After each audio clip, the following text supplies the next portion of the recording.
boyfriend beheaded and 400 bodies, deaths, waiting room in Murder City. Two breaking stories to cover on this episode of Killer Genes. Welcome back, everyone. I'm Melissa. If you could take a second to check out the new look, the new podcast cover, and I hope you like it. Also, you can always tune in to these stories and, of course, all the in-depth cases that I cover on YouTube. It is called Killer Genes with Melissa McCarty. Before we get into the stunning unraveling of a reality star in Australia that ended with her boyfriend beheaded, let's talk about these 400 bodies along the U.S. and Mexico border. Only in Juarez, just a stone's throw from the Texas border, could the line between the dead and the forgotten blur so tragically. This story is still unfolding. What you're about to hear isn't fiction. It's the chilling reality just across from El Paso. It is a story of death, deception, and the stench of something far more sinister. Last week, authorities in Juarez, Mexico were led by a tip to an unassuming building on the outskirts of the city. The caller simply complained of a bad smell, but what investigators found inside was beyond comprehension. 383 fully intact human corpses, 6 sets of partial remains, all of them decomposing. All of those bodies were abandoned and all of them were hidden. Forensic officials said that of the 383 bodies, 218 are male, 149 female, and 16 are currently undetermined. This wasn't a morgue, and it certainly wasn't functioning as this crematorium that it claimed to be. Officials now believe these bodies, nearly 400 in total, had been piling up since the end of the pandemic. Many were embalmed and transferred from multiple funeral homes across the sprawling city of Juarez. Now, they were supposed to be cremated at a local facility, but that never happened. Instead, the bodies were left to rot in silence. 2 corpses were found decomposing inside a broken down hearse parked within the compound. The rest, they were crammed into 2 different buildings, tucked away on the property. Now, this stench of death was so powerful that it seeped through the walls and led authorities straight to the truth.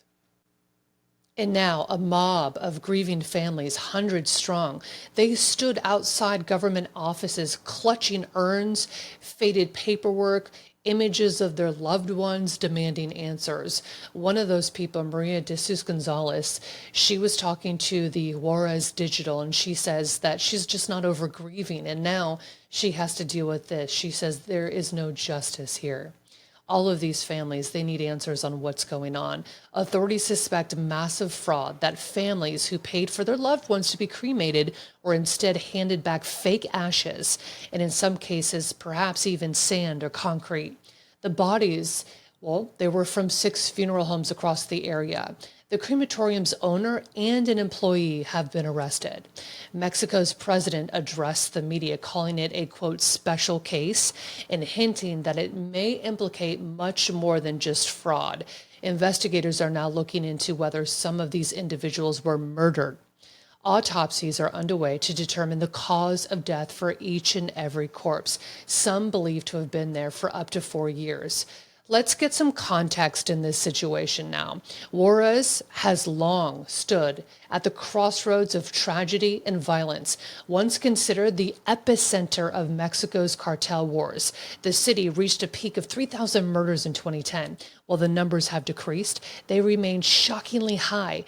In 2024, 1,112 homicides with a population of 1.5 million people. That's about 71 murders per 100,000 residents. It is the most dangerous city in the world. Drug trafficking, organized crime, corruption. These forces, they're not just terrorizing the living, but they complicate the justice for the dead. Now, this discovery, nearly 400 bodies hidden, uncremated and decaying, underscores the deep cracks in Mexico's forensic and funeral systems overwhelmed by sheer volume from all the violence in that region. The investigation, hopefully, is just going to shake the entire system so it can work itself out and then better protect the dead.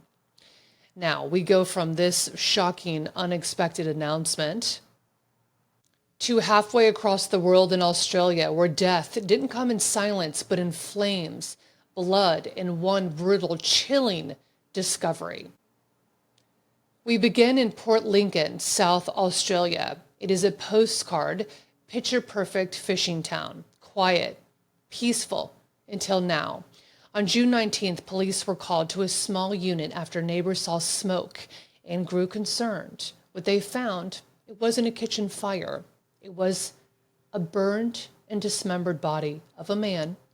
His name was Julian Story. Julian had just celebrated his 39th birthday, the day before he was allegedly murdered. Now that sticks. Think about that for a second. One day, you're blowing out your candles, you're reflecting on your life. The next, you're gone violently without warning. Julian lived in the quiet town nearly his entire life, and Story's mother was a prominent volunteer in the community, referring to her as a beautiful lady who is like family, says one local. When something like this impacts a small community, others are impacted. Everybody feels it. Police believe the person responsible is a woman named Tamika Chesser. If the name sounds familiar, it's because she was once known for something very different. Tamika was a finalist on Beauty and the Geek Australia back in 2010, and she had some kind of charisma, at least the kind that reality TV will eat up. She was a model. She posed for Playboy, FHM. She lived this very flashy life for a while. She had this image, and whatever that image was, it sure as hell didn't predict this future. But here's the thing I've learned as a crime correspondent over the years. Image, it means nothing. You can look perfect on TV, smile for the camera, win over fans, have a huge following, have brand deals, and still carry darkness that nobody sees. And sometimes you yourself don't even see it coming. Police believe Tamika killed Julian around midnight on June 17th, just hours after he celebrated his birthday. They allege that she dismembered him, removed his head, and then 2 days later set his body on fire. What was going on between those 2 days? When officers arrived, Tamika wasn't fleeing. She wasn't panicked. She wasn't even trying to hide. This is eerie. She was sitting in a garden chair, catatonic in a state, catatonic, unresponsive, just staring off. And I've actually seen this before. Moments where the crime is so gruesome, it's so personal, the accused collapses inward. That look that officers dread when they realize they're not just arresting someone, they're collecting what's left of a person who's mentally checked out, devoid of humanity in the eyes is how I always kind of describe it. The accused was seated in a garden chair in the rear yard adjacent to Unit 3 in a catatonic and unresponsive state. That was a direct quote from police. Now, inside the house, Julian's remains, severely burned, mutilated, unrecognizable, and no head. That's not just a shocking detail. It's a haunting one. Police divers searched local waters. Ground teams swept the area. Still, they found nothing. And if ever you've talked to families in cases like this, you'll understand that not recovering the full body, it means a lot to these families. It keeps them suspended in grief. There's no closure and there's no peace. Detective, the superintendent, Darren Felke, if I'm pronouncing that right, he said it's crucial that we locate Julian's head so that his family has the opportunity to lay him to rest. And that's not just police protocol, that is human decency. Julian Story had a family. They released a statement through tears saying, "We are navigating an unimaginable loss. Your kindness and support have helped carry us through." And yet they still don't have all of him. So what do we know at this point about Tamika Chesser now? Well, she's 34 years old. She appeared in court via video from James Nash House. It's a secure psychiatric facility. Her head was shaved. She sat in silence. And she was charged with murder, destroying human remains, and assaulting a police officer. That allegedly happened during her arrest. But there is still no motive. Was it a mental break? Was there trauma boiling beneath the surface? Her sister actually spoke to 9 News. saying that Tamika had been struggling with mental health for months. She'd been in and out of treatment, and recently something changed.